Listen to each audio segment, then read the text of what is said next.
may weakness din siya na dapat din nilang i-review, no? Kasi ang kagandahan lang sa Catholic, I'm not a devout Catholic. I'm a Catholic, pero hindi ako yung fanatiko. Ang ganda lang sa Catholic, hindi siya nagsasabi sa'yo ng ito ang share mo. It's voluntary. Yes. Yeah, tithes is voluntary. Never naman nagsabi ang ano na magbigay ka. Ano lang, voluntary. Pag merong mass, hindi naman sinasabi ko magbigay ka na 10,000 wala. Kung gusto mo lang. Right. Hindi siya namimilit. So yun lang naman ang gusto ko doon. Hindi siya nang tax na ito ang tax 30%. Ganyan. Tapos di mo alam kung saan napupunta.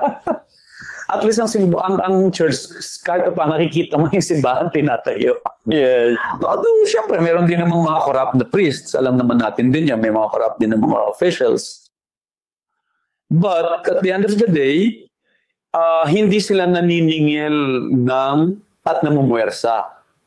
At hindi ka paparusahan pag hindi ka nagbigay. Hindi kumakatok sa pinto. Hindi ka Ikaw umattend na service.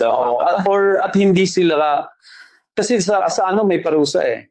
May penalty sa law ng government pag di ka nakapagbigay ng tax. Ito, voluntary lang talaga. So kumbaga, hindi masyadong